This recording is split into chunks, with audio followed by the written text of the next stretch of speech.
Hello बच्चों, welcome to RMC academy. मैं आपका एजुकेटर प्रकाश चौरसिया आज आपके लिए नंबर सिस्टम की फर्स्ट क्लास लेके आया हूँ। ठीक है, जो बच्चे सैनिक स्कूल क्लास 9 का एंट्रेंस एग्जाम देने वाले हैं इस साल, ठीक है ना, उनके लिए ये क्लासेस है। ठीक है, हम क्या करेंगे, आज नंबर सिस्टम की फर्स्ट क्लास है, तो इसमें आज हम बात करने वाले हैं कि नंबर्स कितने टाइप्स के होते हैं, ठीक है ना, उनके बारे में समझेंगे। उसके बाद में आपको बताऊंगा कि फेस वैल्यू क्या होती है और प्लेस वैल्यू क्या होती है, और साथ ही साथ हम आज ये भी देखेंगे कि कैसे चेक करते हैं कि कोई नंबर आपको गिवन है और वो प्राइम नंबर है या नहीं, हम उसके बारे में भी आज जानेंगे। और हमें आज ये भी देखना है साथ ही साथ कि डेसिमल्स है ना, डेसिमल काफी इंपॉर्टेंट है आपके लिए, है ना, उससे भी एक क्वेश्चन बनता है। तो जैसे कि आज हमारी फर्स्ट क्लास है तो शुरू करते हैं कि नंबर्स कितने प्रकार के होते हैं, ठीक है, और वो होते क्या हैं। तो पहला है, मैंने आपके लिए लिख के रखे हैं, पहला है नेचुरल नंबर्स। ठीक है, तो बेटा मैं आपको बता दूं कि नेचुरल नंबर्स क्या होते हैं। नेचुरल नंबर्स को हम काउंटिंग नंबर्स बोलते हैं। बचपन में अक्सर ऐसा होता है कि जब हम छोटे होते हैं कि कोई भी हमारे घर में गेस्ट आता है तो चेक करने के लिए बच्चे से कितना बनता है कितना नहीं पूछते, बेटा गिनती सुनाओ, है ना। गिनती का मतलब क्या होता है भाई, काउंटिंग, इंग्लिश में काउंटिंग कहते हैं। तो याद रखिएगा, नेचुरल नंबर क्या होता है, काउंटिंग नंबर्स होते हैं। ठीक है, और हमेशा हम जब काउंटिंग सुनाते हैं तो 1 से अपनी गिनती स्टार्ट करते हैं, 1 2 3 स्टार्ट। तो बेटा 1 2 3 4 5 6 मतलब इनफाइनाइट तक, है ना। बस आपको ये याद रखना है कि नेचुरल नंबर्स क्या होते हैं, जो 1 से स्टार्ट होते हैं। ओके, फिर होल नंबर। होल नंबर में क्या डिफरेंस आता है, बस आपको ये याद रखना है कि बाकी तो पूरा नेचुरल नंबर ही होता है, बस होल नंबर में 0 इंक्लूड हो जाता है। आपको इस चीज का ध्यान रखना होगा, ठीक है, कि होल नंबर में क्या होता है, 0 इंक्लूड हो जाता है। बस होल नंबर 0 से स्टार्ट होता है, नेचुरल नंबर 1 से स्टार्ट होता है। नेचुरल नंबर्स को ही हम काउंटिंग नंबर्स भी बोलते हैं। ठीक है, मैं आपके लिए लिख देता हूं counting numbers. I hope clear हो गया होगा। ठीक है, फिर आते हैं इंटीजर्स में। अब आप देख रहे होंगे कि मैंने यहां पे भी ब्लैंक छोड़ा है और यहां पे भी, जबकि ऊपर नेचुरल नंबर और होल नंबर बताया है तो सिर्फ आगे डैश डैश डैश किया है। देखिए क्यों, इंटीजर्स क्या होते हैं, इंटीजर्स में बेटा हमारे पॉजिटिव नंबर भी आते हैं और निगेटिव नंबर भी आते हैं, ठीक है, और 0 भी आता है। मींस कोई भी नंबर छूटते नहीं है, सारे नंबर्स इसमें आ जाते हैं। देखिए इधर लिखे हैं मैंने पॉजिटिव, है ना, और इधर लिखे हैं मैंने निगेटिव, और ये बीच में क्या है हमारा 0। तो ये सारे क्या होते हैं, इंटीजर्स होते हैं। जैसे 1 2 3 4 5 6 ऐसे जा सकते हैं, वैसे ही इधर भी जा सकते हैं, -1 -2 -3, है ना, -4, इस तरह भी जा सकते हैं। ठीक है।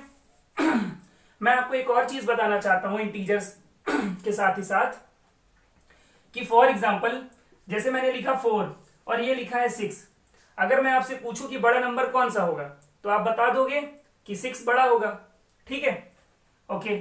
लेकिन अगर मैं लगा दूं इसमें माइनस, ठीक है, एक नंबर मैंने दिया है 4 और एक दिया है -6, अगर मैं आपसे पूछ लूं कि अब कौन सा नंबर बड़ा है तो आपको यह पता होना चाहिए कि 4 बड़ा है। ठीक है, अभी हमने बात की है सॉरी, एक प्लस का नंबर है और एक माइनस का नंबर है। अगर किसी वैल्यू के पहले साइन नहीं लगा है, इसका मतलब यह है कि वो वैल्यू प्लस की है, और जिसमें माइनस लगा है वो माइनस की है। तो यहां 4 था और -6 था। बेटा कोई भी नंबर अगर उसमें माइनस का साइन लगा है, ठीक है, और एक नंबर उससे छोटा है लेकिन उसमें साइन प्लस का है, तो जो साइन प्लस वाला नंबर होगा ना वही बड़ा होगा। आई होप क्लियर हो गया होगा। एक एग्जांपल और ले लेते हैं। मान लीजिए मैं आपसे कह देता कि एक नंबर है -6 और एक है -9, तब कौन सा बड़ा होगा। तो कई बच्चे क्या करते हैं, बोलते हैं कि ये बड़ा है, जबकि वो गलत है बेटा। जब हम कंपेयर करते हैं, देखिए जब हम कंपेयर करते हैं प्लस का और माइनस का, तो हमेशा प्लस की वैल्यू बड़ी मानी जाती है, ठीक है ना। वो वैल्यू भले इस डिजिट से कम हो, लेकिन अगर ये प्लस की है तो बड़ी यही मानी जाएगी, मैंने एग्जाम्पल दिया है। अब अगर दोनों वैल्यू माइनस माइनस की होगी तब क्या करेंगे, तो सिंपल जज नहीं करना है कि 9 बड़ा होता है और माइनस इसमें भी है इसमें भी तो ये बड़ा होगा, ऐसा बिल्कुल नहीं है। यहाँ कॉन्सेप्ट कुछ और होता है। यहाँ पे कॉन्सेप्ट ये लगता है बेटा कि अगर दोनों वैल्यू माइनस में है तो, और दोनों वैल्यू में माइनस का साइन लगा है, ठीक है ना, तो जो वैल्यू छोटी होती है ना उसे बड़ा माना जाता है। आई होप आप समझ गए होंगे। अगर दो वैल्यू माइनस माइनस की है तो जो वैल्यू छोटी होगी वो बड़ी मानी जाएगी और जो बड़ी होगी वो छोटी मानी जाएगी। आई होप इतना क्लियर होगा, ये जरूरी है आपके लिए बेटा, है ना। फिर बात करते हैं इवन नंबर की, कि इवन नंबर क्या होते हैं। तो मैं आपको सिंपल वे में बता दूं बेटा, आई नो कि आपको कहीं ना कहीं इसमें से मोस्ट ऑफ द नंबर्स के बारे में पता होगा, लेकिन अब आज हमारी पहली क्लास है और हम स्टार्ट कर रहे हैं तो ये बताना जरूरी है, ठीक है ना। फिर धीरे धीरे हम सारी चीजें कवर करेंगे। ओके, इवन नंबर वो नंबर होता है बेटा जो 2 से डिवाइड हो जाए। बेटा जो नंबर 2 से डिवाइड हो जाए पूरी तरह से उसे इवन नंबर कहते हैं। ओके, और एक दूसरा तरीका और क्या है समझने का, हम इवन नंबर उन नंबर्स को भी बोल सकते हैं जिनके लास्ट डिजिट में 2 आए, 4 आए, 6 आए, 8 आए या फिर 0 आए, ठीक है ना। 2 4 6 8 0, अगर किसी नंबर के लास्ट डिजिट में 2 4 6 8 0 आए तो उसे हम इवन नंबर बोलेंगे।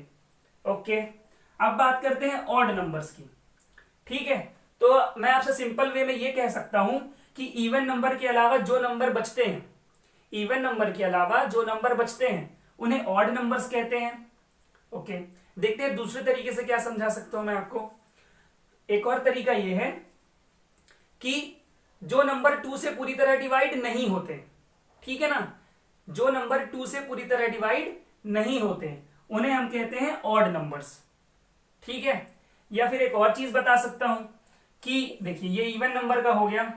अब ऑड नंबर की बात करें तो अगर किसी नंबर के लास्ट डिजिट में 1 आए, 3, 5, 7 और 9, वो क्या होंगे, ऑड नंबर्स होंगे। आई होप ये भी क्लियर हो गया होगा, ठीक है। अब बात करते हैं प्राइम नंबर्स की, कि प्राइम नंबर क्या होते हैं, है ना। तो प्राइम नंबर बेटा वो नंबर होते हैं जो किसी की टेबल में नहीं आते, जो किसी से नहीं कटते। अगर एक लाइन में बताऊं, ठीक है, तो प्राइम नंबर वो नंबर होते हैं जो सिर्फ खुद से कटते हैं और किसी से नहीं कटते। देखो बेटा हम 1 की बात नहीं कर रहे हैं, ठीक है ना, क्योंकि 1 तो हर नंबर का फैक्टर होता है। तो हम 1 की बात अगर किनारे कर दें तो हम यही कहेंगे कि प्राइम नंबर वो नंबर होते हैं जो किसी से नहीं कटते, सिर्फ खुद से कटते हैं। आई होप क्लियर होगा। तो प्राइम नंबर क्या क्या होते हैं, 2, 3, 5, 7, 11, 13, आगे भी लिख सकते हैं 17, 19। बस वो किसी की टेबल में नहीं आना चाहिए, वो किसी और नंबर से कटना नहीं चाहिए, ठीक है, वो सारे होते हैं प्राइम नंबर्स। और मैं आपको एक और चीज बता दूं बेटा, प्राइम नंबर में जो पहला प्राइम नंबर होता है ना 2, ये एकलौता इवन नंबर होता है। देखिए 2 इवन नंबर है ना, बाकी 2 के बाद आपको जितने भी प्राइम नंबर मिलेंगे वो सारे ऑड होते हैं, ठीक है।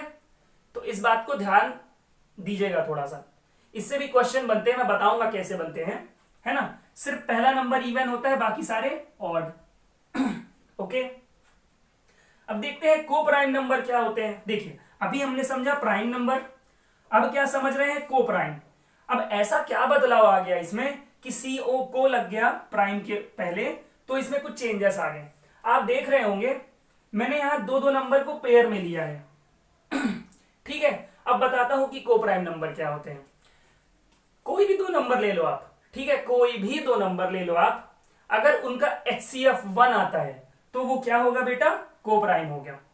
लिख देता हूं मैं, HCF क्या आना चाहिए, 1 आना चाहिए। अगर उसका HCF 1 आता है तो वो को प्राइम होगा, है ना।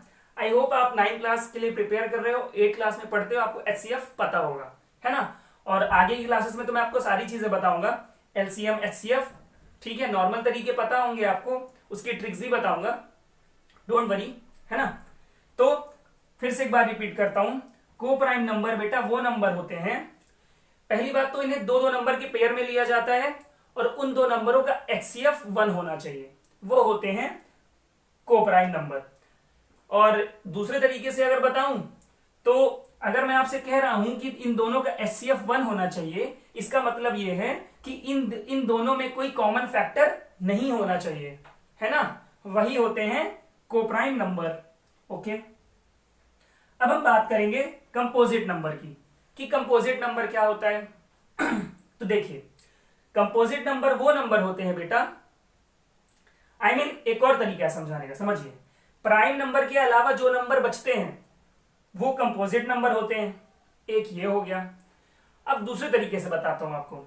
कंपोजिट नंबर हम उन्हें कहते हैं जो दो से ज्यादा नंबर से डिवाइड हो जाएं, जिसे हम दो से ज्यादा नंबरों से डिवाइड कर सकें, वो होते हैं कंपोजिट नंबर। देखिए कैसे। फॉर एग्जाम्पल हमने ले लिया 8, ठीक है, ले लिया 8। अब 8 को हम 2 से भी डिवाइड कर सकते हैं, 1 हो गया। 4 से भी डिवाइड कर सकते हैं, 2 हो गया। 8 से भी डिवाइड होगा, 3 हो गया। 1 तो कॉमन फैक्टर है ही, 4 हो गया ना। इसलिए ये क्या है, कंपोजिट नंबर है। आई होप ये क्लियर हो गया होगा कंपोजिट नंबर क्या होता है ना। कंपोजिट नंबर वो नंबर होते हैं बेटा जो दो से ज्यादा नंबरों से डिवाइड हो जाएं, जिनके दो से ज्यादा फैक्टर हो, उसे कहते हैं कंपोजिट नंबर। अब बात करेंगे रैशनल नंबर की कि रैशनल नंबर क्या होता है। तो रैशनल नंबर बेटा वो होता है जिसे हम न्यूमरेटर अपॉन डिनोमिनेटर के फॉर्म में लिख सकें, ठीक है ना। वो सारे क्या होते हैं, रैशनल नंबर होते हैं। और याद रखिएगा, रैशनल नंबर आपका मतलब रैशनल नंबर जो कि फ्रैक्शन में होगा। देखिए अब न्यूमरेटर डिनोमिनेटर दोनों किस में होगा, फ्रैक्शन में ही होगा, ठीक है। लाइक बात करते हैं 4/5 की। तो ये क्या है, आपका रैशनल नंबर है। अब ये ठीक है 4/5 ये रैशनल नंबर है। इसमें अगर मैं माइनस लगा दूं तो भी ये रैशनल नंबर है, ठीक है। ओके, अब अगर मैं सिर्फ लिख दूं 6, अभी भी ये रैशनल नंबर है। क्यों, क्योंकि अपॉन में हम 1 लगा सकते हैं। तो यहां पे भी हमें न्यूमरेटर डिनोमिनेटर दोनों मिल गया ना, इसलिए ये भी क्या है, रैशनल नंबर है। आई होप क्लियर हो गया होगा। मैंने सारे एग्जांपल्स लिखे हैं, एक प्लस का लिखा है, एक माइनस का और एक सिंपल नॉर्मल, ठीक है। अब बात करते हैं कि देखिए रैशनल समझ लिया हमने, अब ये इरेशनल क्या होता है।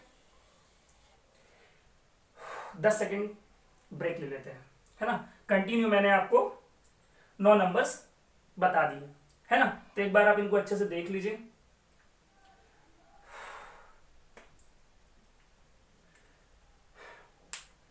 बच्चों लाइक और कमेंट करके जरूर बताना कि जो क्लास मैं आज आपको पढ़ा रहा हूं ये आपको कैसी लगी, ठीक है ना। चलिए अब बात करते हैं इरेशनल नंबर कि ये क्या होते हैं। इरेशनल नंबर बेटा देखिए मैंने आपको बताया रैशनल नंबर वो होते हैं जिन्हें हम फ्रैक्शन के फॉर्म में लिख सके, लाइक न्यूमरेटर और डिनोमिनेटर दोनों हो जिसमें, वो होते हैं रैशनल नंबर। और इरेशनल नंबर वो नंबर होते हैं बेटा जिन्हें हम फ्रैक्शन के फॉर्म में ना लिख सकें, है ना, जिसको हम न्यूमरेटर डिनोमिनेटर के फॉर्म में ना लिख सकें। और सिंपल से वे में कहूं तो बस आपको यह याद रखना है कि इरेशनल नंबर सिर्फ वही नंबर्स होते हैं जिनमें रूट लगा होता है बेटा, ठीक है, जिसमें रूट लगा होता है। ओके, √2 √6 और ये क्यूब रूट है, ठीक है। लेकिन एक और चीज आपको बताना चाहता हूं, है ना, कहीं आप गलत ना समझें। फॉर एग्जाम्पल, एक minute,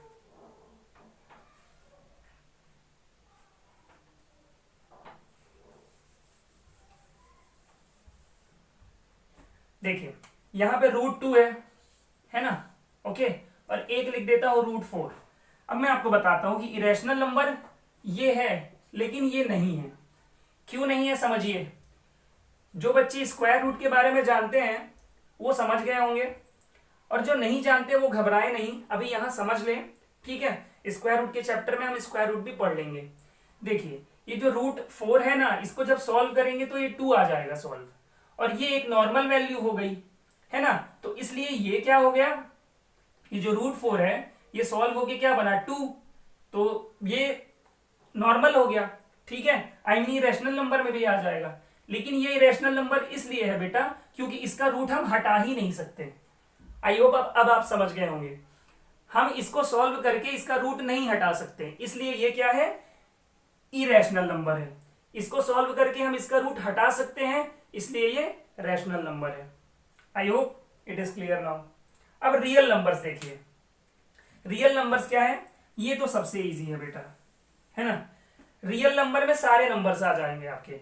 I mean natural number, whole number, integers, even number, odd number, I mean कोई भी नंबर, सारे नंबरों को क्या कहते हैं? रियल नंबर कहते हैं। देखिए मैंने एक सिंपल वैल्यू रखी है प्लस की, जीरो भी रखा है, एक वैल्यू माइनस की भी रखी है, एक वैल्यू फ्रैक्शन की भी रखी है, देखिए 1/3, और एक रूट में भी रखी है। इसका भी रूट हम सॉल्व करके हटा नहीं सकते, तो मीन्स ये सारे नंबरों को हम क्या कह सकते हैं? एक वर्ड में रियल नंबर्स। ठीक है, तो बेटा टोटल मैंने आपको 11 टाइप के नंबर्स बता दिए हैं। ठीक है, अब इससे ज्यादा नंबर्स आपको नहीं पूछे जाएंगे एग्जाम में, इतने इनफ है आपके लिए। ठीक है, तो इसका स्क्रीनशॉट ले लीजिए। अब हम पढ़ने वाले हैं कि फेस वैल्यू क्या होती है और प्लेस वैल्यू क्या होती है।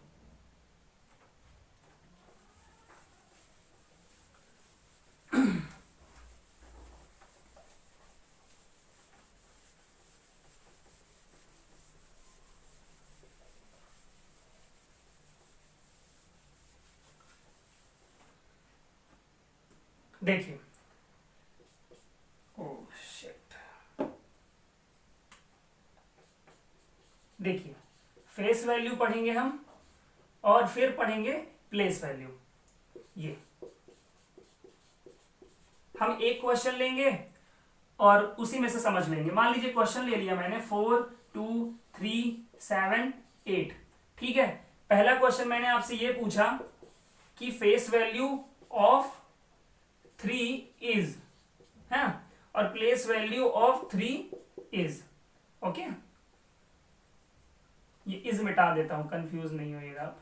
ठीक है, देखिए कहने का मतलब ये है ना, बताने वाला हूं। देखिए फेस का मतलब क्या होता है? चेहरा। ठीक है, वी कैन से कि अगर आप मिरर में अपने आप को देखोगे, तो अगर मिरर के सामने मैं खड़ा हूं तो सिर्फ मैं ही दिखूंगा मिरर में, मेरा भाई या मेरा कोई पड़ोसी नहीं दिखेगा। ठीक है ना, तो बस अगर आप 3 को देखोगे तो सिर्फ आपको 3 ही दिखेगा। मान लो हम 3 हैं, ठीक है, मिरर के सामने गए, हम ही बस दिखेंगे, और मैंने क्या बोला? मैं 3 हूं, तो मैं 3 ही दिखूंगा। कहने का मतलब यह है फेस वैल्यू में जो आपका क्वेश्चन होता है ना, वही बेटा आपका क्या होता है? आंसर भी होता है। बस ये बहुत आसान है। अगर आपसे क्वेश्चन पूछा गया है कि ये देखिए 3 कहां है, यहां पे है, इस 3 की बात हो रही है, क्वेश्चन आपको दिया जाएगा, फिर आपसे पूछा जाएगा कि फेस वैल्यू ऑफ 3, मतलब इस क्वेश्चन में फेस वैल्यू ऑफ 3 क्या होगा, तो आप वही लिख दोगे, जो क्वेश्चन पूछा जाएगा वही होगा आंसर। अगर मैं यहां पे आप 3 की जगह क्या लिख दूं? 2 लिख दूं, तो आपका आंसर क्या हो जाएगा? 2। आई होप आप फेस वैल्यू समझ गए होंगे। अब बात करते हैं प्लेस वैल्यू की, कि प्लेस वैल्यू क्या होती है। देखिए क्या पूछा है? Place value of 3। देखिए 3 कहां पे है? यहां पे है, तो पहले आप 3 लिख लीजिए। ओके, फिर उसके बाद काउंट करिए कितने डिजिट लिखे हुए हैं। जिसका क्वेश्चन पूछा गया है 3 का, उसके बाद देखने हैं कितने डिजिट हैं। 1 और 2 डिजिट है ना, 2 0 लगा दो, बस आ गया आपका आंसर। मान लीजिए तीसरा क्वेश्चन आपसे पूछ लेता है यही P और V, P से प्लेस, V से वैल्यू, प्लेस वैल्यू ऑफ 4 पूछ लेता मान लो आपसे, तो आप 4 लिख दो पहले, फिर काउंट करो 4 के बाद कितने डिजिट हैं। 1 2 3 4, 4 0 लगा दो। आई होप आपको समझ में आ गया होगा कि फेस वैल्यू क्या होती है और प्लेस वैल्यू क्या होती है। ठीक है, चलिए आगे बढ़ते हैं। अब आई थिंक इसके एग्जाम्पल कराने की जरूरत नहीं, आप समझ गए होंगे। ठीक है, चलिए आगे बढ़ते हैं।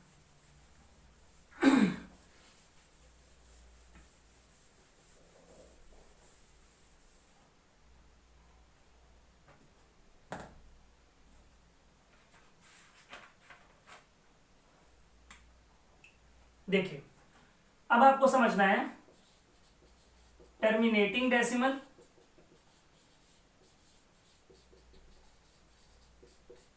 और एक समझना है नॉन टर्मिनेटिंग डेसिमल। बेटा मैंने अपनी क्लासेस में कई बार देखा है बच्चों को, इसमें बच्चे कंफ्यूज हो जाते हैं। ठीक है, इसलिए मैं आपको ये स्पेशली बता रहा हूं।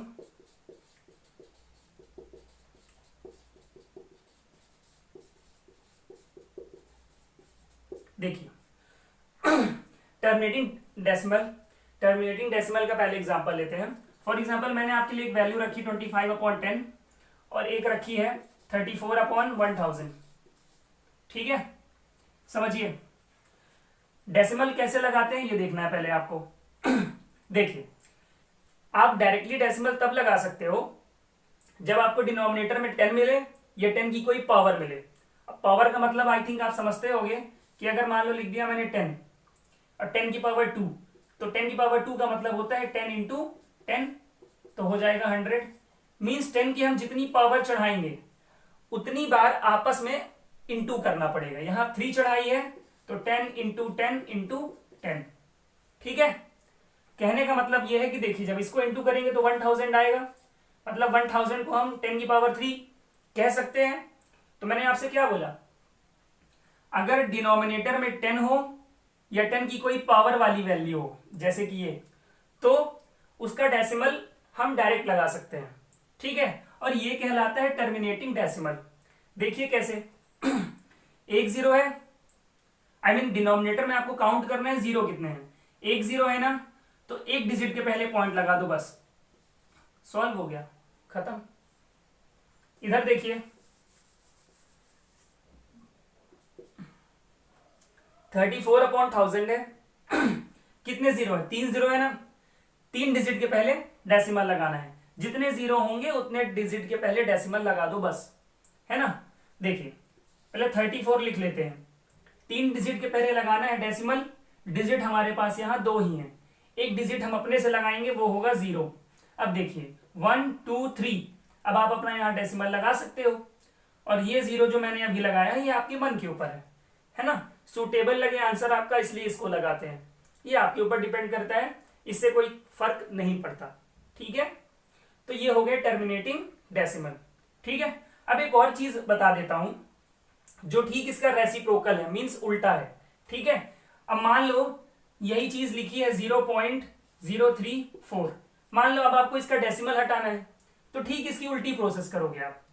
आपने नॉर्मल डेसिमल को पहले हटा दिया और नॉर्मल जो वैल्यू बची, देखिए डेसिमल हटा दोगे तो क्या बचेगा 0034, 00 का कोई मतलब होगा नहीं, तो क्या बचा 34 बचा।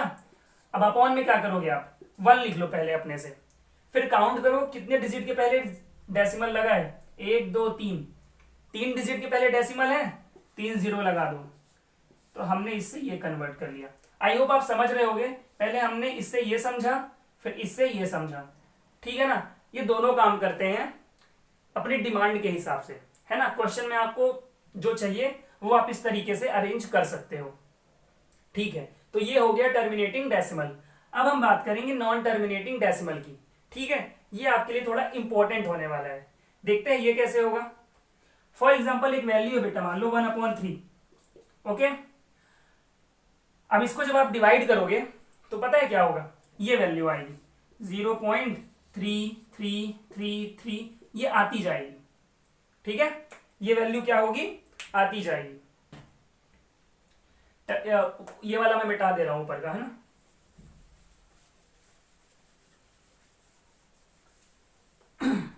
ये वैल्यू क्या होगी बेटा, आती जाएगी। ठीक है, देख लेते हैं करते किस तरह डिवाइड। आई नो कई बच्चों को बनता होगा, मैं तो समझता हूं कि पूरे 100% बच्चों से बनता होगा, फिर भी मेरी पहली क्लास है तो मैं आपको बताऊंगा बेटा कि ये डेसिमल कैसे आया, है ना। देख लीजिए, 1 ही मिनट लगेगा, आई थिंक उससे भी कम। देखिए 3 से डिवाइड करना है 1 को, है ना। अब 3 से हम 1 को डिवाइड नहीं कर सकते क्योंकि इससे छोटी वैल्यू है, ये जो वैल्यू है वो इससे छोटी है, तो आप क्या करोगे, 0 तो देखो पहले लगा ही लेते हैं, मेन ये डेसिमल है ना, इस 0 से कोई मतलब नहीं है, ये सूटेबल लगने के लिए हमने लगाया है, एक डेसिमल लगाएंगे यहाँ पे, फिर यहाँ पे 0 आ जाएगा। ठीक है, अब देखिए आप टेबल पढ़ पाते हैं क्या, हाँ बिल्कुल, 3 3 क्या होगा 9, क्या बचा 1।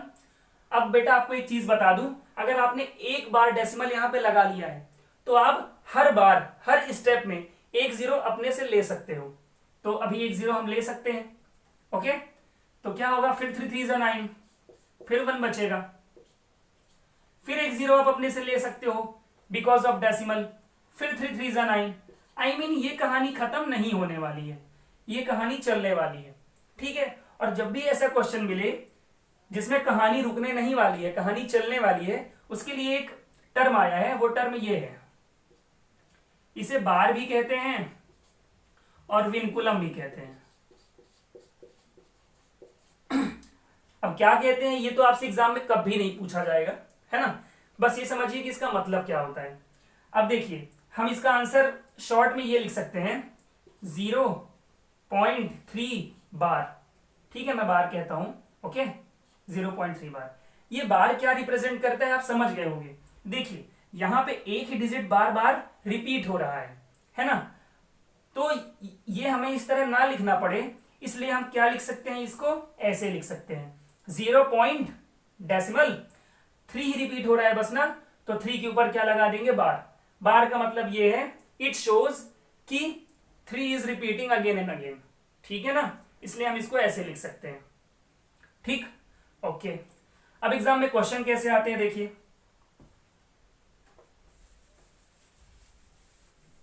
अब क्वेश्चन कैसे आते हैं, क्वेश्चन आएगा 0.3 बार, इसको सॉल्व करो। बेटा यही क्वेश्चन प्रीवियस ईयर इस तरह का एक क्वेश्चन आ चुका है, इसलिए मैं आपको बता रहा हूं, है ना। यहाँ पे हम कोई भी चीज फालतू में नहीं पढ़ने वाले, टोटल एग्जाम ओरिएंटेड पढ़ेंगे, हर चीज आपके लिए इंपॉर्टेंट होगी, है ना। तो कुछ भी चीज को छोड़ना नहीं।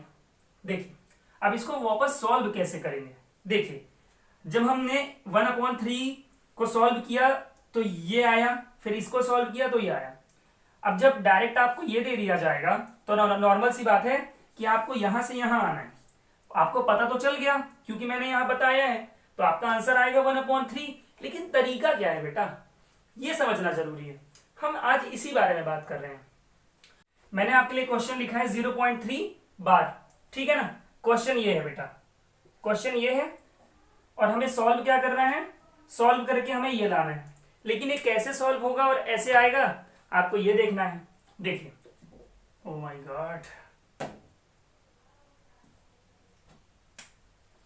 देखिए क्या करेंगे हम अभी। सबसे पहले आपको क्या करना है कि डेसिमल भूल जाना है। आप क्या करो, 3 लिख लो, ये जो 3 है, और ये अपॉन लाइन खींच दिया। आपको यहां पे क्या लिख देना है, 9 लिखना है। अब एक सोचने वाली बात यह है कि हमने 9 क्यों लिखा है। मान लो अगर क्वेश्चन होता 0.3, इसमें अगर बार नहीं लगा होता तो हम क्या करते हैं, 3/10 लिखते हैं। मैंने थोड़ी देर पहले ही बताया है डेसिमल लगाना कैसे है और हटाना कैसे है।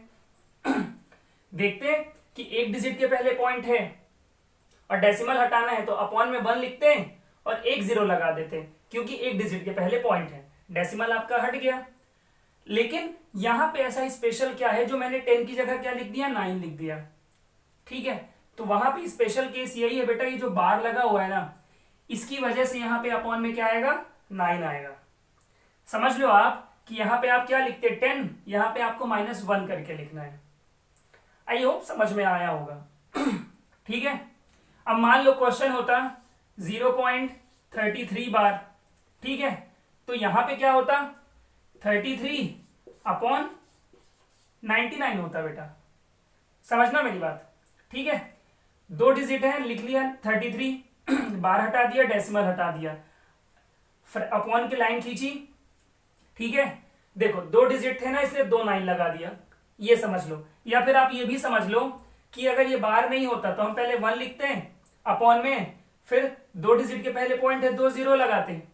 लेकिन बार की वजह से हमें -1 करके लिखना है, तो आएगा 99।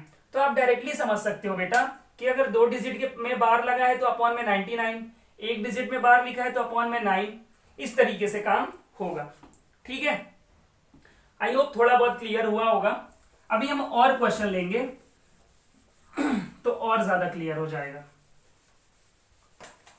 ठीक है, देखो कॉन्सेप्ट यहां पे भी यही है। फॉर एग्जांपल मान लो 0.4 बार है, ठीक है, तो क्या करोगे, 4/9, सिंपल तो है, कोई प्रॉब्लम नहीं है ना। चलो अब एक नया क्वेश्चन लेते हैं, नए टाइप का। देखो जैसे मान लो क्या है, 0.36666 ये आ रहा है बार बार। ठीक है, अब कुछ नया टाइप का सीखना है ना हमें, बार बार वही तो नहीं बताएंगे कि एक नंबर में बार लगा है, 2 नंबर में। अब मान लो 0.3 आया, फिर 6 रिपीट हो रहा है बार बार, ऐसे भी कई नंबर्स होते हैं जो डिवाइड करने में हमें इस तरह की सिचुएशन मिलती है ना, तभी तो ये क्वेश्चन बना हुआ है। ओके, देखो 0.3 फिर 6 रिपीट हो रहा है बार बार, तो क्वेश्चन आपके एग्जाम में ऐसे नहीं आएगा। क्वेश्चन लिखा आएगा 0.36 बार। क्वेश्चन को ध्यान से देख लो बेटा, जिसके ऊपर बार लगा होगा, है ना, आपको समझना है कि वही डिजिट बस बार बार रिपीट हो रहा है और कोई डिजिट रिपीट नहीं हो रहा है। ये बात आपको अच्छे से समझनी होगी। अब देखिए इसको कैसे सॉल्व करना है। अगर आपने इस क्वेश्चन को सीख लिया तो बेटा आप समझ लो कि इसमें आप मास्टर हो गए हो। ये क्वेश्चन बहुत इंपॉर्टेंट है आपके लिए। देखो क्या करना है, सबसे पहले हम डिनोमिनेटर की बात करते हैं, चलो ऊपर की बात कर लेते हैं। सबसे पहले काम आपको यह करना है कि जब कभी सिचुएशन ऐसी आए कि कोई डिजिट ऐसा होगा जिसमें बार नहीं लगा होगा और कोई डिजिट ऐसा होगा जिसमें बार लगा होगा, तो आप वहां पे क्या करोगे। देखो आप ये 36 लिखा है डेसिमल के बाद ना, आप 36 लिख लो, ठीक, फिर माइनस लगाओ। अब वो डिजिट लिखना है जिसमें बार नहीं लगा है। पहले तो 36 पूरा लिखना है, लिख लिया आपने, फिर आपको वो डिजिट लिखना है, वो नंबर लिखना है जिसमें बार नहीं लगा। बार किसमें नहीं लगा है, 3 में नहीं लगा ना, तो माइनस वो नंबर होगा जिसमें बार नहीं लगा है। ठीक है, आई थिंक इतना क्लियर हो गया होगा, है ना। फिर उसके बाद डिनोमिनेटर की बात कर लेते हैं। देखो जब यहां पे बात कर रहे थे 0.3 बार की तो 3/9 लिखा, ठीक है। जब बात कर रहे थे 0.33 बार की तो 33/99 लिखा। आप एक चीज समझो, यहां पे एक डिजिट में बार लगा था तो 19 लिखा, यहां 2 डिजिट के ऊपर बार लगा है तो यहां 99 लिखा। तो यहां जब बार एक डिजिट के ऊपर लिखा है तो 9 एक ही ना लिखेंगे बेटा, 2 थोड़ी ना लिखेंगे। अगर बार एक डिजिट में लगा है तो 9 लिखोगे, ठीक। लेकिन अभी काम खत्म नहीं हुआ, एक काम बाकी है। अब आप देखो कि बार के अलावा कितने डिजिट है यहां पे। देखो एक डिजिट दिख रहा है आपको, एक डिजिट दिख रहा है तो एक 0 लगा दोगे, सॉल्व कर दो। 36 में से 3 गया, 33/90, ये बेटा आ गया आपका आंसर। आई होप इतना क्लियर हो गया होगा, ठीक है। एक और एग्जांपल लूंगा बेटा मैं, उसके बाद आगे बढ़ूंगा, ठीक है। अब चलो मान लो ले लेते हैं 0.246 बार, अरे नहीं यार, बार बार 6 नहीं, 7 बार ले लेते हैं, ठीक है। अब देखते हैं इसको कैसे सॉल्व करेंगे। मैं जानता हूं बेटा ये चीजें नहीं है, थोड़ा प्रॉब्लम जाती है समझने में, इसलिए मैं प्रैक्टिस के लिए और एग्जांपल ला रहा हूं आपके लिए, ठीक है। एक और ले लिया क्वेश्चन हमने, ठीक है। अब देखो क्या होगा। सबसे पहला काम क्या है, पूरे नंबर लिख लो, 247 माइनस, इतना तो आपको फटाक से कर लेना है। कब करना है, जब कुछ डिजिट में बार होगा और कई डिजिट्स में बार नहीं होगा तब। 247 पूरा लिख लो, लिख लिया, फिर माइनस, ठीक है। अब देखो विदाउट बार वाले कितने डिजिट हैं, 24 में देखो बार नहीं लगा है तो माइनस क्या कर दोगे आप 24 कर दोगे। यहां पे 3 में बार नहीं था तो -3 कर दिया, यहां 24 में बार नहीं है तो -24 कर दिया, ओके। अब अपॉन की बात करते हैं। बार अगर एक डिजिट में लिखा है तो 9 एक ही बार आएगा, और कितने डिजिट बच रहे हैं जिसमें बार नहीं है, 2 डिजिट बच रहे हैं ना, तो 2 0 आ जाएंगे। आई होप अब क्लियर हो गया होगा बेटा, अब मुझे इसमें और समझाने की जरूरत नहीं है।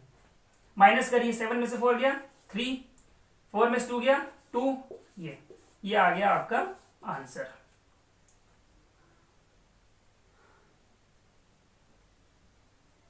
ठीक है ना, माइनस चेक कर लेता हूं, 7 में से 4 गया 3, 4 में से 2 गया 2, ओके। तो आई थिंक ये क्लियर हो गया होगा। अब हम आज, जैसे कि मैंने कहा था कि हम नंबर्स के बारे में पढ़ेंगे, मैंने आपको पढ़ा दिया, फेस वैल्यू प्लेस वैल्यू बता दी।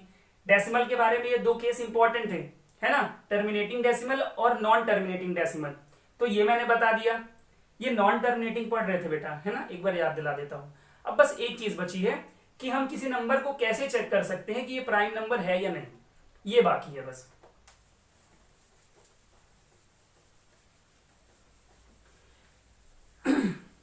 आई मीन अभी नंबर सिस्टम में है और भी चीजें, लेकिन आज की क्लास में मुझे इतना ही रखना था, ठीक है। फिर बाकी जो चीजें बच रही हैं वो हम नेक्स्ट क्लास में पढ़ेंगे। तो मैं बता देता हूं, नेक्स्ट क्लास में हम डिविजिबिलिटी रूल्स देखेंगे, ओके, क्योंकि उससे क्वेश्चंस आते हैं एग्जाम में आपके। और सिंप्लीफिकेशन की भी बात करेंगे। ठीक है, चलिए तो अब बात करते हैं test of a number to be a prime. ठीक है, मतलब एक नंबर को चेक करना है कि वो नंबर प्राइम नंबर है या नहीं। ठीक है, तो कैसे चेक करेंगे? ठीक है, तो देखिए क्या है कि ये इंपॉर्टेंट क्यों है, सबसे पहले मैं ये बताना चाहता हूं कि मान लीजिए अगर छोटा नंबर लिखा है, 4 लिखा है, 9 लिखा है, 7 लिखा है आप बता दोगे, बच्चों को 100 तक 150 तक तो याद होता है, आई मीन 100 और 150 तक याद होता है कि ये प्राइम नंबर है, ये प्राइम नंबर नहीं है। ठीक है, लेकिन जब डिजिट थोड़ा बड़े हो जाएंगे तो थोड़ा चेक करने में प्रॉब्लम होगी, है ना, कि ये प्राइम नंबर है कि नहीं। तो उसकी कोई ना कोई तो ट्रिक होगी ना, उस ट्रिक की ही बात करने वाले हैं। यहां पे बता देता हूं कि ये प्राइम नंबर है और ये प्राइम नंबर नहीं है। ये किसी और की टेबल में नहीं आता, ये सिर्फ खुद से कटता है इसलिए प्राइम है। ये 3 की टेबल में भी आता है, 9 की टेबल में भी आता है, मीन्स ये दोनों से कटता है, 3 से 9 से। 4 भी 2 से कटता है, इसलिए ये प्राइम नंबर नहीं है। चलिए अब हम एक काम करते हैं, एक नंबर ले लेते हैं और वो नंबर है मान लीजिए 171। अब चेक करना है कि ये नंबर प्राइम नंबर है कि नहीं। ठीक है, देखो अभी दूसरे तरीके से चेक नहीं करना है, मेरी ट्रिक समझना आप। ठीक है, बाकी तो ये प्राइम नंबर नहीं है, मैं आपको डायरेक्टली बता देता हूं क्यों, क्योंकि 99 का कितना होता है, 171 ही होता है। ठीक है, तो जो भी नंबर, समझना मेरी बात, जो नंबर किसी भी नंबर से डिवाइड हो जाए वो प्राइम नंबर नहीं हो सकता, क्योंकि प्राइम नंबर वही होता है जो किसी से भी ना कटे, सिर्फ खुद से कटे। तो मैं ये नहीं लूंगा क्योंकि ये प्राइम नंबर नहीं। अब मैं क्वेश्चन चेंज करूंगा, अब मैं लेने वाला हूं 173। अब बताना है कि ये प्राइम नंबर है कि नहीं। ठीक है, तो देखते हैं कैसे बता सकते हैं। तो सबसे पहले आपको काम क्या करना है, आपको थोड़ा बहुत स्क्वायर से याद होने चाहिए।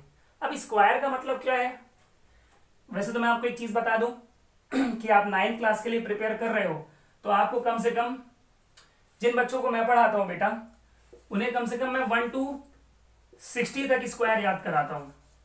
ठीक है, क्यों? क्योंकि इससे स्पीड आती है, एक्यूरेसी आती है। ठीक है, 1 से 60 तक देखो स्क्वायर याद कराता हूं और 1 to 50 तक क्यूब याद कराता हूं। ठीक है, टेबल कम से कम आपको 2 से लेके 20 तक याद होना चाहिए और 25 का अलग से याद होना चाहिए। ठीक है, इतने काम कराता हूं, है ना। तो अगर आपको मैथ अच्छे से करनी है सॉल्व, बेटा ये सारे काम आपको देखने में टफ लग रहे हैं, आप एक दिन इसको अपनी कॉपी में लिखो। ठीक है, स्क्वायर लिखो, क्यूब लिखो और ये टेबल्स लिखो, ये सब एक दिन में याद हो जाएंगे।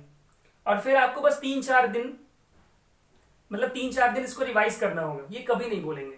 तो इसको आप कर लेना। मान लो जो बच्चे 1 to 60 नहीं कर सकते वो 1 to 30 तक कर लेंगे।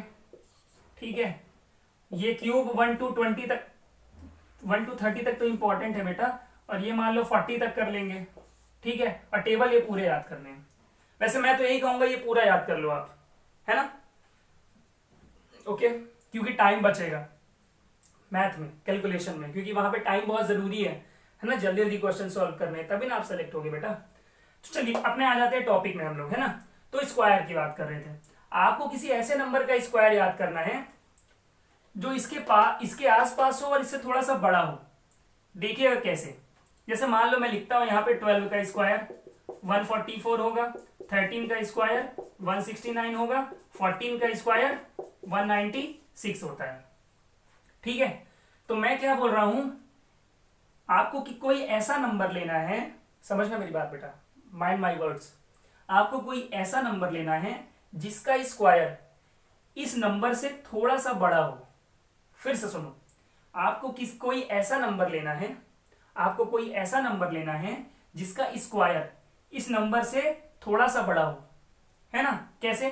देखो 169 इस नंबर से छोटा है, आप इसका नहीं ले सकते। ठीक है, क्या बोला है, बड़ा लेना है। 196 देखो इससे बड़ा है, है ना, 196 इससे बड़ा है। लेकिन आप ये भी देख रहे हो 13 के ठीक बाद 14 आता है, 13 का हम नहीं ले सकते, 14 का इससे बड़ा है, थोड़ा ज्यादा भी बड़ा है, तो आप यही लोगे। क्या बोला था, वो नंबर लेना है जिसका स्क्वायर जैसे कि ये इससे थोड़ा सा बड़ा हो, है ना, तो आपको 14 ले लेना है। क्या ले लेना है आपको, 14 ले लेना है, 14 आपको एक नंबर ले लेना है, ठीक। उसके बाद आपको ये लिखना है कि 14 के अंदर कितने प्राइम नंबर आते हैं। तो देखो 14 के अंदर कितने प्राइम नंबर आते हैं, 2, 3, 5, 7, 11 और 13, है ना। 14 के अंदर इतने प्राइम नंबर्स आते हैं 14 के अंदर। तो आपको क्या करना होगा, आपको इन सारे नंबरों से चेक करना होगा, है ना। इन सारे नंबर से आप 1 बाय 1 इसको डिवाइड करोगे, ठीक है ना। और आपको एक बात का ध्यान रखना होगा, अगर ये नंबर इसमें से किसी भी नंबर से डिवाइड हो जाएगा पूरा पूरा, मान लो ये नंबर 7 से पूरी तरह डिवाइड हो गया, ठीक है ना, तो फिर ये प्राइम नंबर नहीं होगा, है ना। ये इस किसी भी नंबर से पूरी तरह डिवाइड नहीं होना चाहिए, ठीक है। थोड़ा कंफ्यूजिंग है लेकिन कंफ्यूज मत होना, फिर से बताता हूं। जितने भी नंबर यहां लिखे हैं मैंने, इन सभी नंबरों में से ये नंबर जब पूरी तरह डिवाइड नहीं होगा तभी ये प्राइम नंबर कहलाएगा।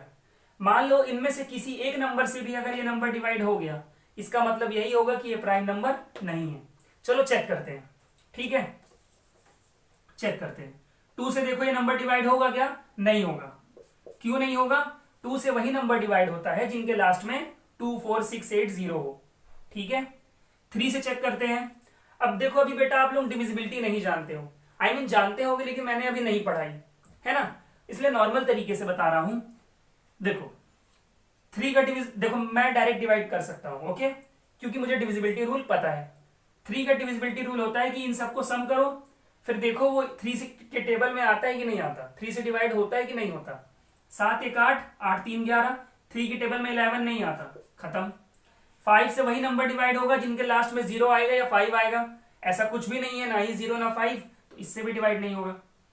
7, 11 और 13 से देखते हैं। 7 2 जा 14, 3 3, 7 से डिवाइड नहीं हो रहा बेटा, ओके, डायरेक्टली डिवाइड करते हैं।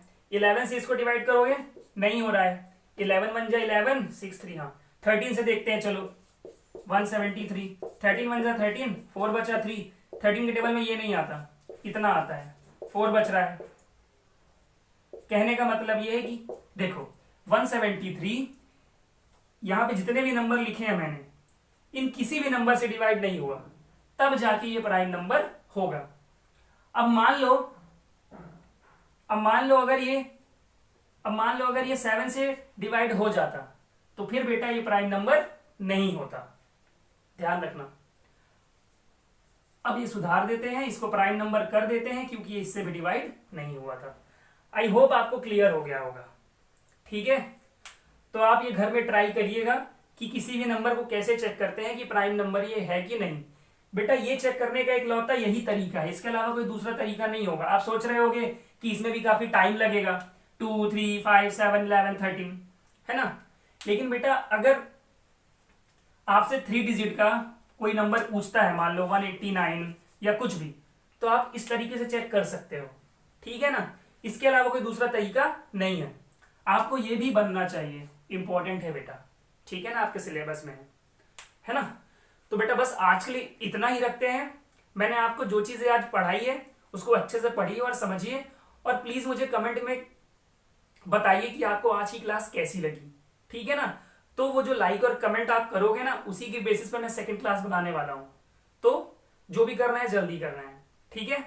और एक और रिक्वेस्ट है आपसे कि आप सब बच्चे चैनल को सब्सक्राइब कर लीजिए, जिससे सारी आने वाली वीडियोस की नोटिफिकेशन आपको मिलती रहे। Thank you.